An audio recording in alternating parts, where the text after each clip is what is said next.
welcome back again, all of you who are tuning in to see three friends, the music, three old friends. We are old. Three old friends. The music never ends.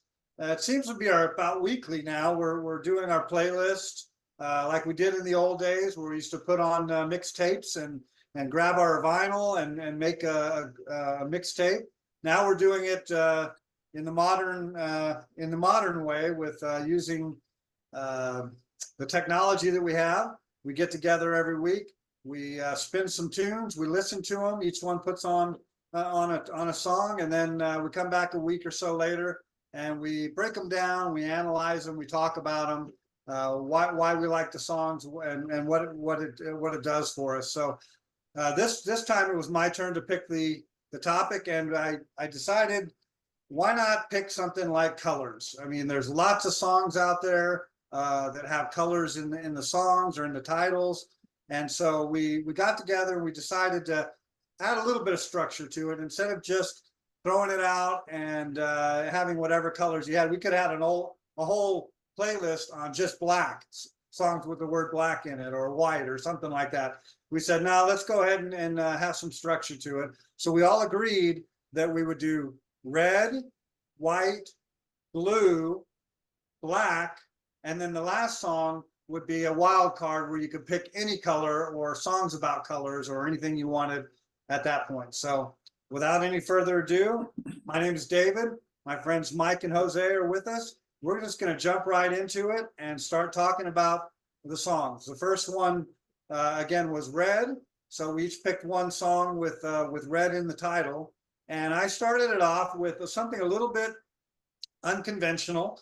You've probably gotten used to some of our musical styles by now. Yes, we like some prog rock. Yes, we like some acoustical stuff. We like some jam bands. We like a lot of these types of things, singer-songwriters. But we haven't done a lot of this first selection, which was a show tune from the musical Les Miserables. I'm big on the show tunes and the Broadway musicals, but never found an opportunity to go ahead and throw one on to one of our playlists. So I started out with a song called Red and Black by Michael Maguire from Les Miserables.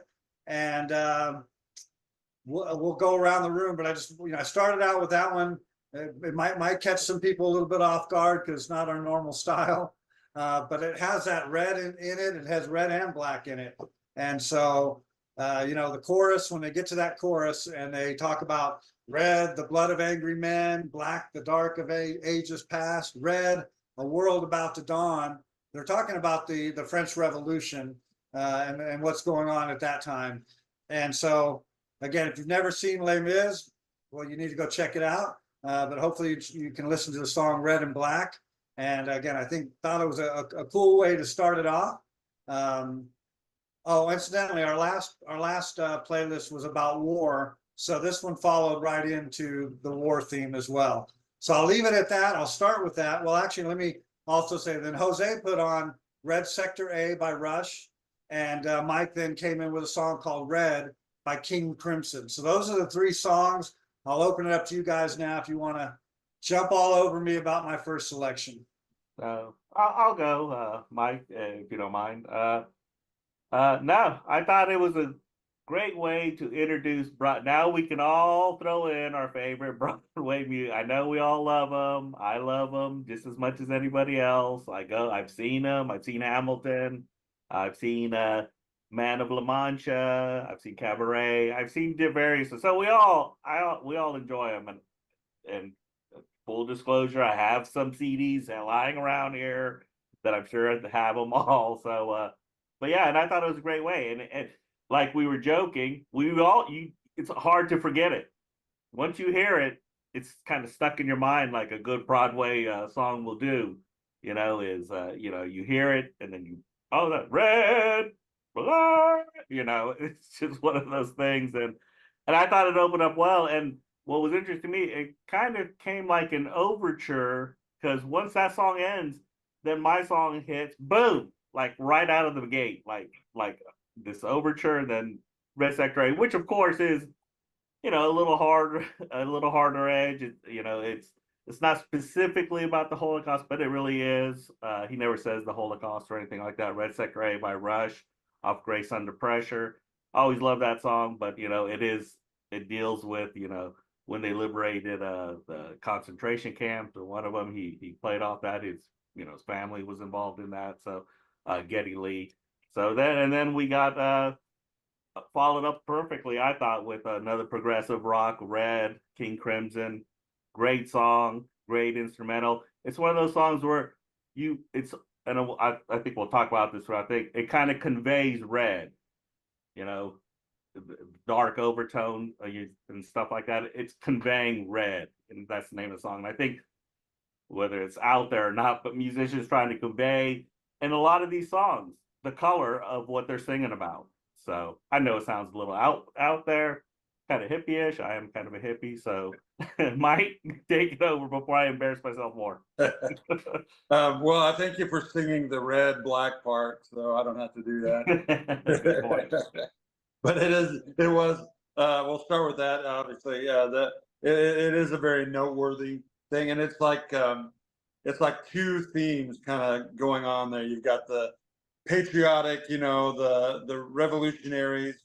I don't know the whole story. I'm just making a little bit of assumptions here, but singing this, let's rally together and under this cause. And then this guy just met a girl and he's all smitten, and it's kind of those things are clashing. But I wish. Okay, so it's been pointed out to me that there's a big hole in my cultural knowledge, in that I have never seen Les Mis, that I have not seen a movie, listened to any of that.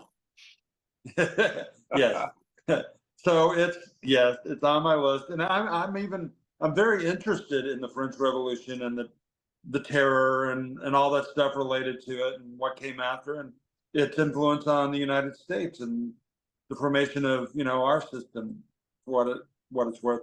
But yeah, so, and one last thing on that song, that topic, I really do think it would be great to do a show tunes playlist one of these days, sooner than later. We've talked about it before, but I have so many, Guys and Dolls. I mean, West Side Story. There's just so many I love. So maybe we can open our minds and turn away from. I don't think we have to open our minds. I think we just have to do it. I think I'm down for that, for sure. All right. Then Red Sector A. I had that record. I think it was around my senior year. Didn't get into Rush earlier on, but Signals, Grace Under Pressure. I forget the one right before that. But those were really when was it Moving Pictures. Yeah. That was ours, right, Dave? Yeah. And I totally, I remember those songs, and there's some I really got into from that too. But I remember listening to this record, and I had no idea the history of Geddy Lee and his family. I thought it was kind of, and I think it even has some other kind of science fiction-y things on that record. And so I was just making an assumption it's like, with some kind of futuristic, I don't know, invaded by whatever, it wasn't what it was about. It was, his family were in concentration camps in the Holocaust. I think some of them didn't make it out. And so I heard that on an interview years later, and I was like, oh, wow, you think you know a song, and then it takes on a whole different sound. I think I like the song even more. That's kind of a strange thing to say about a song about the Holocaust. It's more meaningful. And then Red, King Crimson, I forget what, maybe off the album Red. Anyway, maybe the name of the album. But it was that was a period, I was really into, like, when Greg Lake was with them, their Court of the Crimson King, and I got into their 80s stuff. But there's kind of a period in there I didn't know a lot of their stuff. And I had a greatest hits double album I got, and that song was on it. And I was like, oh man, this is awesome. It's like Red, like anger, like war, like just all the things that can be tied into the color and the concept of Red. It's an instrumental, but I love it. So, yeah, Dave. Well, a couple things to add to that. I mean, anytime you can go from Les Mis to prog rock with Rush and King Crimson, I think it's pretty cool, and that's the beauty of our playlist. I did not remember the Red Sector A. I think I had Grace Under Pressure and Signals, but I don't think I remembered the song, so it was new and kind of fresh to me. I looked at the lyrics, and yeah, same kind of thing. It was talking about being imprisoned, and he said, "Father and brother, it's too late, but I must help my mother stand up straight. Are we the last ones left alive? Are we the only humans to survive?" Yeah, it's cool. We all like Rush, but I like this song. It was new to me. It was like I hadn't remembered it. And then King Crimson, I've got some of them, but I hadn't heard this particular song. But like kind of how Jose said, it kind of contextually and shapes it into, it feels like it's a song about red, even though there's no words or anything. So I think that's cool when musicians and artists can kind of do that, and they must have done that and then went, hey, we should call this we should call this red. So that's cool. Back to the Red and Black real quick though. You mentioned about the love and the fighting is one thing, but then the love part as well, and the lyrics of that are just so good. Red, I feel my soul on fire. Black, my world if she's not there. Red, the color of desire. Black, the color of despair. Yeah, and he's going to be going off, and he's maybe losing or maybe dying in the war. So again, I thought the first three songs were great. Let's go ahead. Any other comments? We'll move on to the next one. Let me just interject. Red Sector A is actually, do my little homework here. Red Sector A is actually refers to the launching pad at Cape Canaveral, and so just one of those little things that you talk about a little bit about science fiction. There you go. They named it after that specific spot. Why? Who knows? But there you go. So, okay, Dave. So then we transition to White, and there's a lot of White songs. At the end of the playlist, we'll talk about all the songs we could have played with those colors. But I guess at this point, with the instrumental that was going on with King Crimson and the Rush, I thought of Nights in White Satin with Moody Blues, and I know it's been played and overplayed and done so much. I'm a big Moody Blues fan, and Nights in White Satin is probably one of the most famous songs back from 1967 with the orchestration and the thing with it. It's a little bit of a long song where they do the Nights in White Satin part, and then they get into the lament at the end.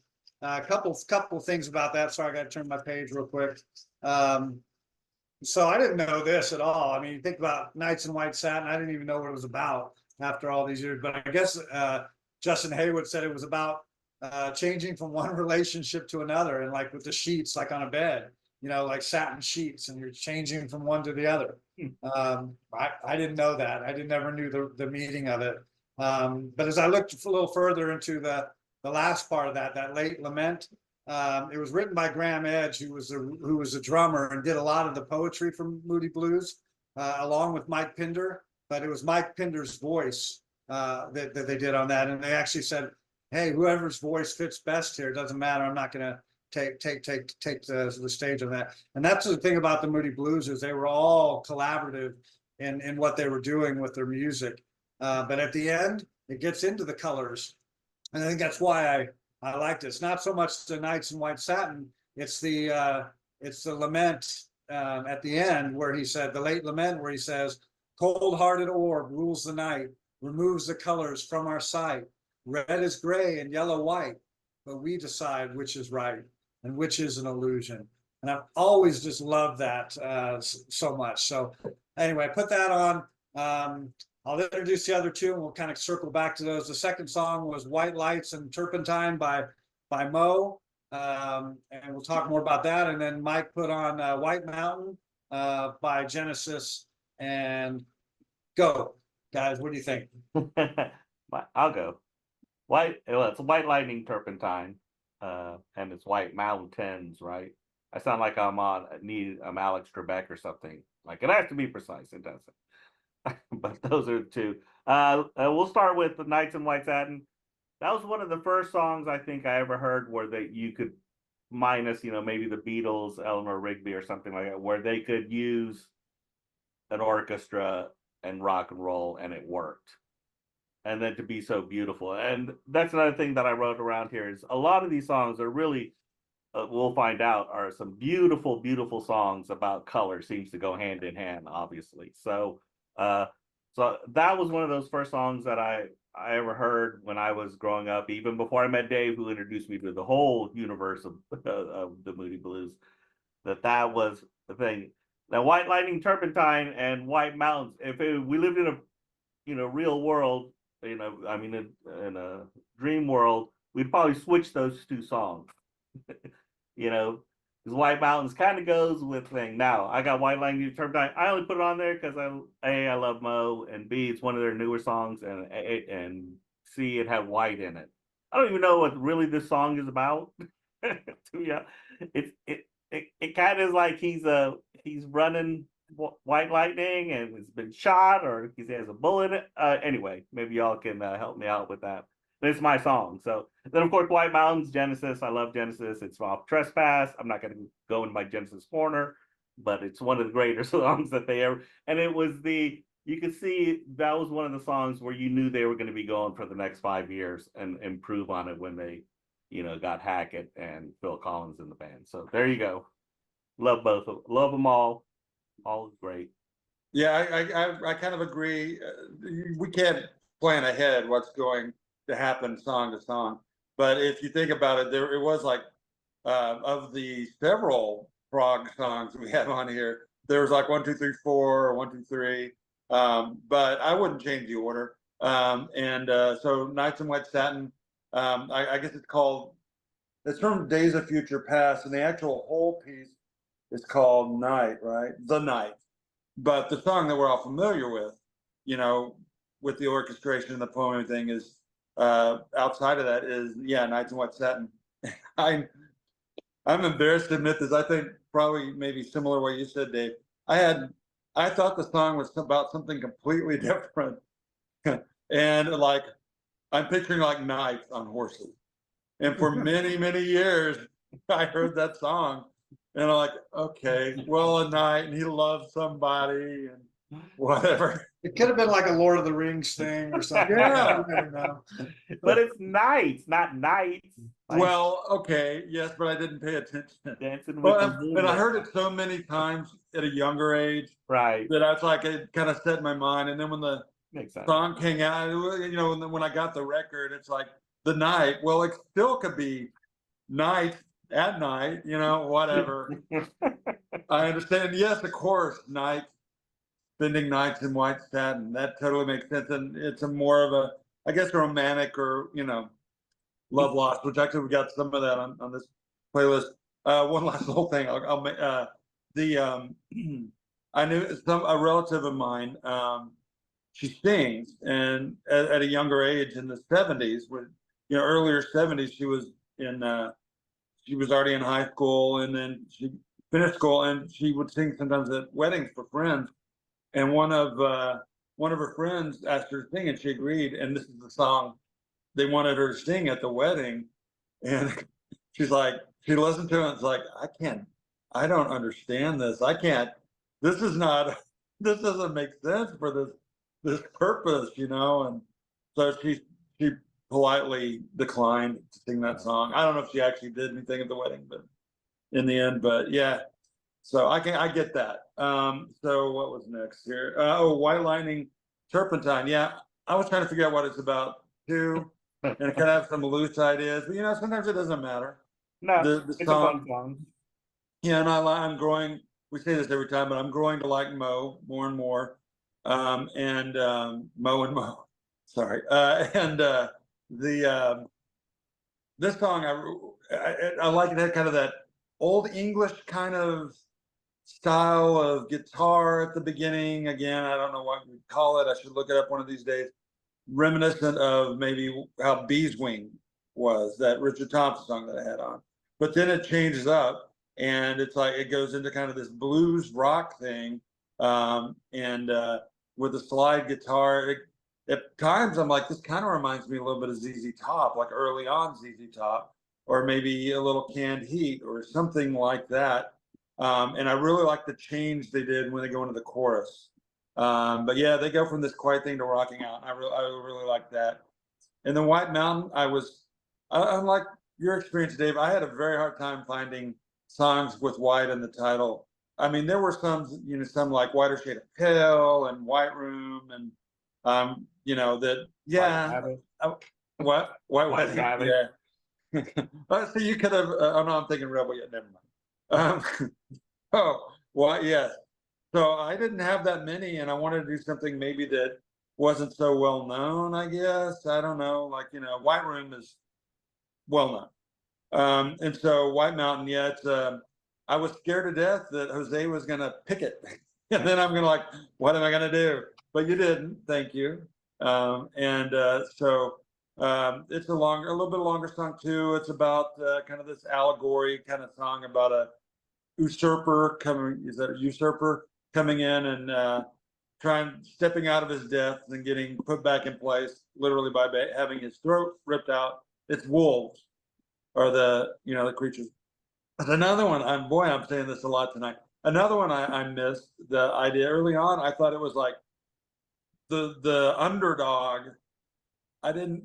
It was like you're rooting for the other wolf who steals the crown. And initially, that is how that song is presented, and most people like it, but it turns at the end. Yeah, and you're like, realize, oh, that's right, that's not what that happened at all. Yeah, so it's great, and yeah, you hear what's coming up with Genesis ahead, and which was better and better, and then maybe not so better, but that's another story. Anyway, yeah. Well, I keep saying on our messenger that we have our chats and stuff that I've got to somehow try to beat you all to Genesis, but I can't. You always seem to get to Genesis before. Now I'll admit my knowledge of Genesis is a little less than both of yours, for sure. And this album, Trespass, I didn't have, so I didn't know this song. This was new and fresh to me. I think you did have this album. If I did, I was later, and I know you did. I'm just gonna. I don't know. Okay. I didn't remember this one at all. You did. Okay, I trust that you had it, or maybe I had it and then you took it from me. I don't know. That could happen. But like some of the other ones. But I will say this. So Mike started out with King Crimson, instrumental, no mention of the word red. And then this song only uses the word White Mountain one time. In the middle of the song, he says, Dawn saw the White Mountain tinted with red. So he did go back to the red too. He used the white and red, but that's the only time they mention it in the whole song. And the rest of it's about the crown and the all the things going on. But anyway, it's a cool song. On the White Lightning Turpentine, yeah, becoming a Mo fan too. What I liked about it is, well, I tried to look up the lyrics on Apple, and they didn't come up. So I did not listen to the lyrics. I did not know what they were talking about.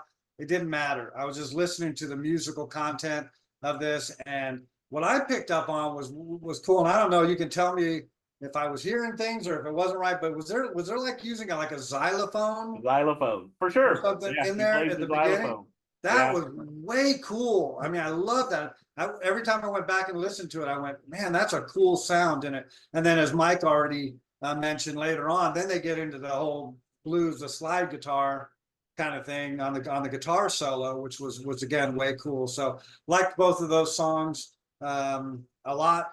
Also like the fact that the mountain kind of feeds into the next color we do, and I almost thought about this. So he did White Mountain, then we went to blue, and I did Out of the Blue, my hey hey, Out of the Blue into the Black by Neil Young. Jose followed up with Blue Ridge Mountain, so there's the mountain again. And then Mike ended up with Sky Blue Sky, which uses the word blue sky a little bit more in the song. So not sure why I threw in out the Neil Young song, probably because Jose's been putting on Neil Young like repeatedly the last 3 or 4, and so it was in me, and I'm like, okay, I know this song. This is a classic. It's one of my favorites. It mentions blue and black, so I'll just put that one on, the acoustic version of it. We all know from Rust Never Sleeps. And so anyway, that's why I picked that one.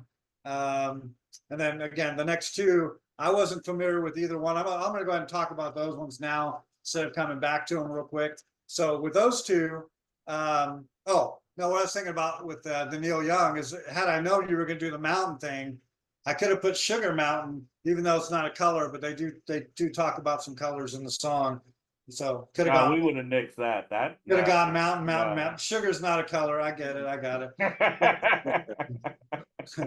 We got to follow your rules, Dave. They were your rules. I know. So Fleet Foxes, I don't know where that comes from. Jose will have to get into more on that because we've never heard it. First time we've had them on a playlist. Like the intro, the guitar, the piano. Love the voices on it. The lyrics and stuff are good too. They even mention other colors in the lyrics. Some green-eyed lookalikes was one of the lines, and then another one was, and a yellow moon glowed bright. So there's a lot of color and context in that song. Just a cool song. I like the group. I'm gonna have to explore more of it. And then even so with the Wilco, and I think the Wilco Sky Blue Sky was maybe my favorite of the playlist. Again, it came out of nowhere for me. Never heard of the group or anything. Not sure. I'm trying to figure out who they sound like or what the influences are. But again, the lyrics were cool too. Windows open and raining in maroon, yellow, blue, gold, and gray. So they had a lot of colors in there. With a sky blue sky, this rotten time, so it's again, I like the lyrics, I like the song, it's a great tune. I'm definitely gonna have to explore a lot more Fleet Foxes and Wilco. So tell me more about it, guys. Go ahead, Mike. Oh, well, start with the Neil Young. That song, it's such a great song, and there's like two versions on that record. I think one begins and one ends. The acoustic side and electric side, and they're both independently, just huge songs. They're people know, you hear them in movies. I hate to bring this up, but Kurt Cobain referred to that song in his Suicide Note, which really tore Neil Young up, but that's another story. Yeah, I got that record. I think I was into Neil Young, but I think you had it, Jose, and lent it to me. And then I was like, oh man, this is a great record. And this, I can't say enough about it. I ended up going and buying my own record, but it probably took me a while to get yours back to you. And that song, what can you say? It's out of the blue into the black. I always thought of that to mean like you're a nobody. You come and then you get and you become rich suddenly, But I may be wrong. Let's see, Blue Ridge Mountains. Okay, so this reminded me a little bit of Crosby, Stills and Nash with the harmonies and even the say what? I'll accept that. I was thinking more America. I'll talk about it, but yeah. No, I got that too. And no, absolutely. And I saw them. I went to an ACL Fest back when they used to have bands that I was in their demography. They were bands that I'd listen to more. And that was one of the bands that played. And I didn't know anything about them, and there was just a huge crowd, and so I went and checked them out. And I always meant to learn more about them, and never really did. But since you put this on, I've been listening to some other stuff. It's actually come up on the extra songs that pop up on your Apple Music feed, and there's some really good stuff they have up there. Let's see. The cover. I don't know if you want to talk about the cover of that album. Look, if you get a picture of it, look at it closely. It's like this kind of pastoral scene, but zoom in close. There is some weird stuff going on. I'll leave it at that. The last thing I'll say, after this record, like after they recorded it, but I guess before they released it, maybe this guy joined named Josh Tillman. And I don't know if you've heard that name, but we've had one song by him. He now goes by Father John Misty. So he was a drummer, I guess, with them. So I'm also excited. I didn't know that, I just knew it from solo. So, and then Sky Blue Sky, I got into that. That is the only one of their recordings I have. Back when I worked at the Trib, a guy, Wilco, a guy made this, another, well, he's an editor now, made this paper. He's like, hey, you got to check it out. I just burned a CD. And it was really good. There was another song on there I really listened to a lot. And then I came back to this, when we're doing this playlist. I'm like, oh, I got to check it out. And so I thought it worked great. My interpretation is it's about like a guy, his memory of when he's a kid and growing up. And when he was a kid, he realized he's not going to stay in that town forever. And maybe he didn't have the fondest memories. So. Yeah, no, great song. I enjoyed it a lot. They're usually on the periphery of the jam band scene, so you hear with the name Wilco, but you don't listen to them. You hear songs in the walking around, or someone plays it for you. But it was great. It was a great song. It was a great follow up to Blue Ridge Mountains. Full disclosure, I'll go into my cult corner. The only reason I know Fleet Foxes is because I went to go see Fish at MSG, and they opened with a Fleet Fox song, which has White in it. That's how you got White Mountain, because I had that two Fleet Fox songs that I wanted to use, one of the two, and I thought about using the one with White in it, but I didn't. So there you go. And I just used the song because I really thought the song was great. I listened to it about 3 or 4 months ago. Like I said, sometimes when we're looking for songs and stuff like that, and I stumbled across the Bridge concerts by Neil Young, which of course leads up to Neil Young, but the Bridge concerts by Neil Young, Fleet Foxes played this song all acoustic at that at one of the shows. It's just a beautiful song and beautiful lyrics, like Dave said. And it kind of remind me of America, or like Mike said, some early '70s bands with that kind of feel to it. I wouldn't say as much as heavy as Three Dog Night or something like that, but like in America. And then we won't beat that horse, and not the crazy horse, that horse, but that is one of my favorite albums by Neil Young. I used to consider it the perfect album because you got the best of both worlds with Neil Young. You got the acoustic, you got the electric. One side you got acoustic, and if you had that album, you had to go over there, flip it, and it was just a completely. But I used to consider that my favorite album. I don't know, I've changed my mind about that, but just all around 3 great songs that kind of work together, I thought.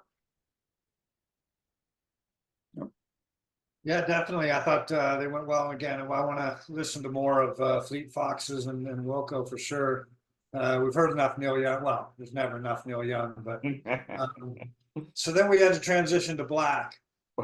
And at this point, I didn't know which way to go with it, and there's a lot of things, but I tend to like some of these Irish kind of folk songs whenever I can find one or a group that does it. Mike's big into the Pogues and some of these other ones too, so I know he kind of likes them as well. And there was this song, and I don't know where I came up with it years ago on one of my playlists I had or whatever, but it was called Black Velvet Band. And it was by a group called Foster and Allen. But when we went to look it up on the playlist on Apple, couldn't find it, or they didn't have it or whatever. So we ended up, there were a couple of other ones, the Dublineers and some of these other Irish things, and a group called the Dropkick Murphys. I'm not so into the Dropkick Murphys. I never really bought into things, but they're just a more of an upbeat Irish kind of thing, band. And so I listened to about 5 or 10 seconds of it and said, let's go with this version of it. I'd never heard it before.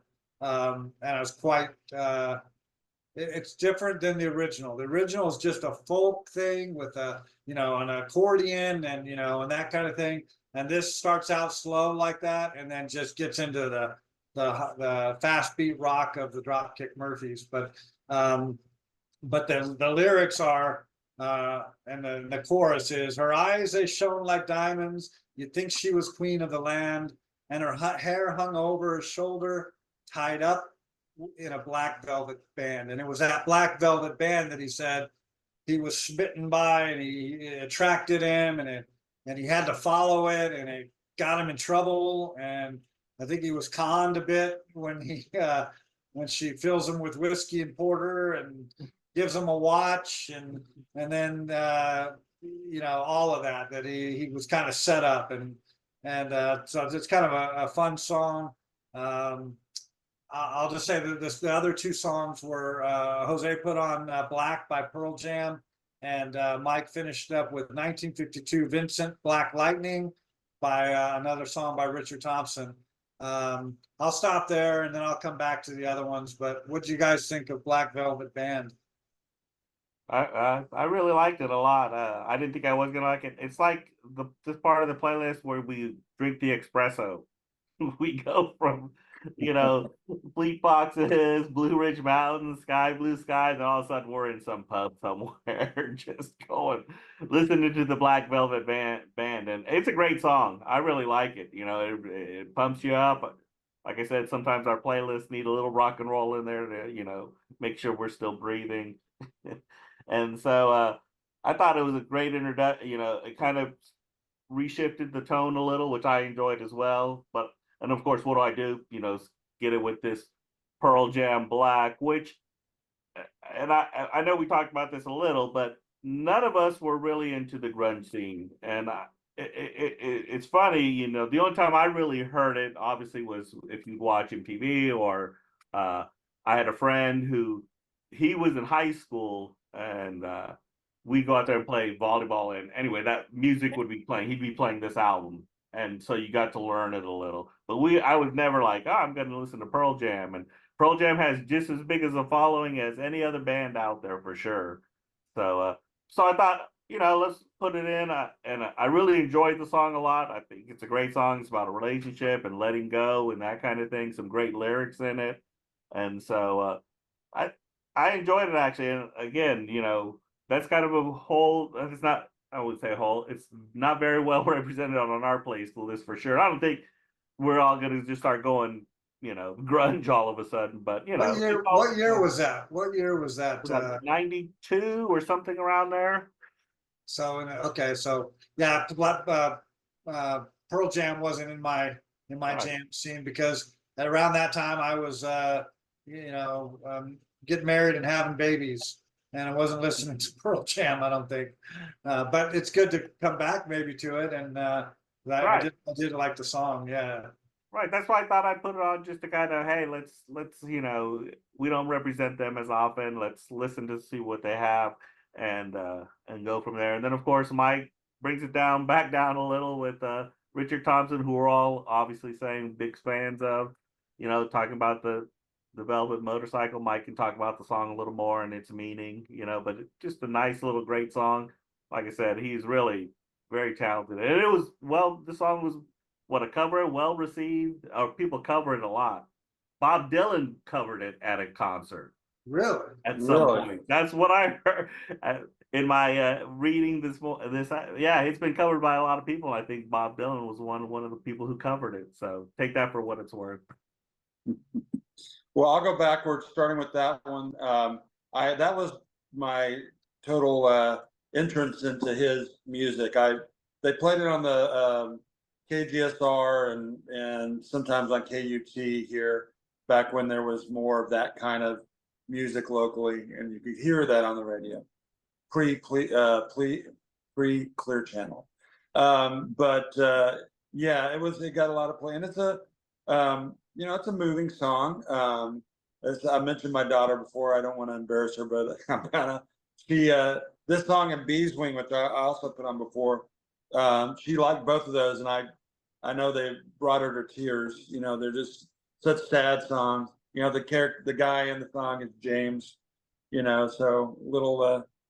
It's a good song. It's kind of a dark tale that has a bittersweet. And let's see what was Black. I'm not going to completely dispute you, but I had a little bit of a grunge liking going on. I was definitely late to the party, and Yeah, how many made it on the tapes? Say what? How many grunge songs made it on our tapes? I'm not arguing with you, but you know what? Now they're gonna get Actually, ready for some Soundgarden, buddy. Actually, we weren't doing tapes. and we were not doing tapes by that point. Oh yeah, no, in fact, yeah, no, I'm you're just giving right. you a hard time. Don't get so I'm fine. defensive. Hey, doesn't bother me. But I really, I've said this before, but so much music in the '90s and kind of more alternative and really fringe stuff. I heard working in a kitchen at one place or another. The main one during that time period was Mother's Cafe. That makes you rest in peace. But that song I heard a lot. REM, Soundgarden, Nirvana, and Pearl Jam were played a lot there, and so I kind of absorbed some of those songs. And some I didn't really. I liked some at the time, but some I didn't really appreciate till later. And this is one I recognized, but I didn't really get into it until later, and I started exploring their music, you know. And so yeah, it's a good song. It's interesting because we're kind of this period here. We definitely start talking a little bit more about in these songs trouble relationships, one way or another. I think I don't know, but maybe you can enlighten me on that. So what was I apologize for oh, Black Velvet Band. Okay, yeah, the Pogues. I'm kind of like really biased for the Pogues, but mainly that was just who I heard, you know. I think the Dropkick Murphys maybe came later, and so I haven't really given them. I haven't listened to them, and this is fun. Yeah, it's like everything I've heard so far is like really kind of rocking. You know, it's like kick you in the ass, kind of, you know, Irish stuff. And you expect to hear, well, just kind of like the Pogues, probably in a bar, a pub somewhere. And all I can say about this song is, be careful who you fall for. It doesn't always. You may get the you know, feel sweet on somebody, but when you get to know them, I can speak from personal experience. Doesn't always work out. So, did I cover all of them? Yeah. Anyway. So I already talked about most of them. Just one thing about the 1952 Vincent Black Lightning. Yeah, I thought it was a cool tune. Interested. There was one part of the song where the lyrics where he says Nortons, Indians, and Grievases won't do. I guess he's talking about other types of motorcycles. He didn't mention Harley Davidson at all at that point. Now, when did Harley come into existence? You know, they were way back, right? way back in the day, right? World War II or before, right? I mean, Right, during the World War II, they really came into prominence. I've heard of Indian. I've heard of that brand. They were the precursor, right? They were before Harley became famous. Indian seemed to be the bike. People are loyal to their, you know, their type of bike. Like there's also Triumph. You know, there's right. A lot of different of those bikes. But yeah, it's a good point. Well, good. Well, the last song we had, we kind of left it up to each person to do what they wanted. It was a wild card kind of thing. So the three songs we chose, I started with Velvet Green by Jethro Tull. Jose then put Wading in the Velvet Sea by Fish, and Mike ended the playlist with Wrapped in Gray by XTC.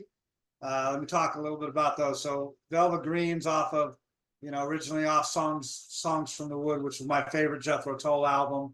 I like the acoustic stuff in it, and just again, probably my favorite Jethro Tull song. I thought of some other Green songs. I was considering. I was looking at. There's not a lot of different colored songs after you get past those first few, but Green Grow the Rushes. Is that correct? From REM. I was thinking about that one, but so anyway, I like the Jethro Tull, and then Jose knows this, and I've been looking for an opportunity. I'm not not like I know all this Fish stuff, but I have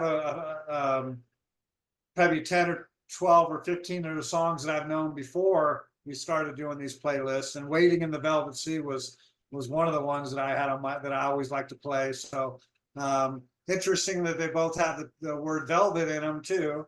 I don't know if you thought of that, but the Waiting in the Velvet Sea is a favorite of mine with Fish. I love the lyrics, and I love how the harmonies come together. You know, won't find moments in a box, and someone else will set your clocks. I took a moment from my day and wrapped it up in things you say. And then the brilliance, Mike and Jose do this all the time, and they don't even realize it. But then then Mike put on Wrapped in Gray. So when we just talked about wrapped it up in things you say, then Mike puts wrapped in gray, and in the lyrics of the song of XTC, they say your heart is a big box of paints. So they use the word box, and others the canvas were dealt. Your heart is a big box of paints. How colored the flowers all smell. And so, Mike, I have to say, I thought that the Wrapped in Gray was, again, if not my favorite song, probably my second favorite song on the playlist. Love, love, love that song. The perfect ending to the song. And again, I don't know how you wrapped it up with Velvet Green and Waiting in the Velvet Sea, but those three songs together were just magic, just superb. So you mentioned sometimes not getting to the end of the playlist. I'm skipping to the end of the playlist to play these three songs first. So anyway, good on you. Yeah, let me start with that, and I'm going to agree with you on this. That way, the Wrapped in Gray is my favorite song on this, and because I had ignored it throughout the week, because I never really got to the end, or I heard it once or twice. Today, I was like, I got to go back and listen to that song. What is that song about? And I went back. I was like, oh my God, this is the hidden gem in this playlist. This is the gem. So I listened to it 4 more times. Like, this song is fantastic. So great. It's just a great song. Just a beautiful song with, and so Mike can talk about it. And then we'll, obviously, and I've said this before, Dave was the one who turned me on to Songs from the Woods. So Velvet Green's obviously a great song. I put on my thing, he sells the green. You can feel the green. You can feel he's out in the forest. You can feel he's out there. So again, my hippie is, selling the color. He sells the green on that. And so, with a lot of these songs. Waiting in the Velvet Sea wasn't my first choice. We won't talk about what it was, but I did go with Velvet, and it's a good Fish song. It splits Fish fans. A lot of people hate it. You either hate it or you love it. I love it. I think it's a great song. It has a little history to it. And Dave, just because we're on the same thing, here are my notes. Hey, that has big box of paint. Hey, that has wrapped in thing. So I wrote about the same exact thing. That's good. So again, that weird wavelength that we have together. So just thought I'd throw that out there. Mike? Yeah, I'll get back to that point in just a second. Velvet Green, it was not lost to me that there are 3 Velvet songs, not just 2, there's 3. And go ahead. What's the third one? Wasn't it a Black Velvet Band? Yeah. Oh yeah. I forgot about that. Yeah, so 3 Velvet songs. Yeah. Now somebody could have put on the song Black Velvet. I don't know who that's by, but remember that song, Black Velvet? Yeah, I think that was a commercial for liquor, okay? Yeah, okay, whatever. Don't make me laugh when I'm trying to talk. Oh, 3, that's good. That's brilliance. Yeah, so Velvet Green, it's just like it's what I would expect from Jethro Tull. They have that, that kind of old English. I got to find out what it's exactly called, medieval, I don't know, kind of sound. And this has we were talking before we were on here about college and English classes, and I took a British Lit class. And there's so much focus on green and the verdant fields and, all the things, tied around,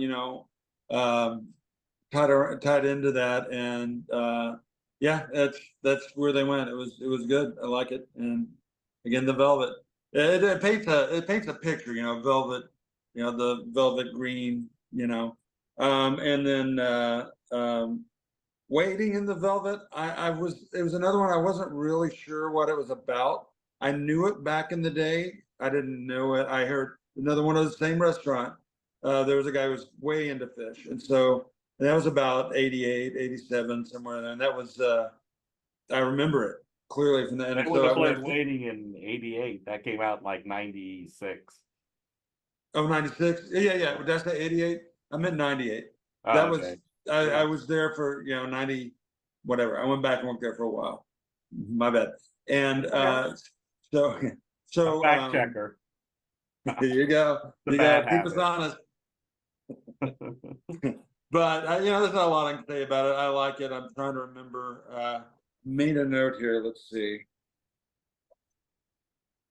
I was gonna make a joke about how they start the song by saying the title like a dozen, singing the title like a dozen times, but yeah, it's not that funny.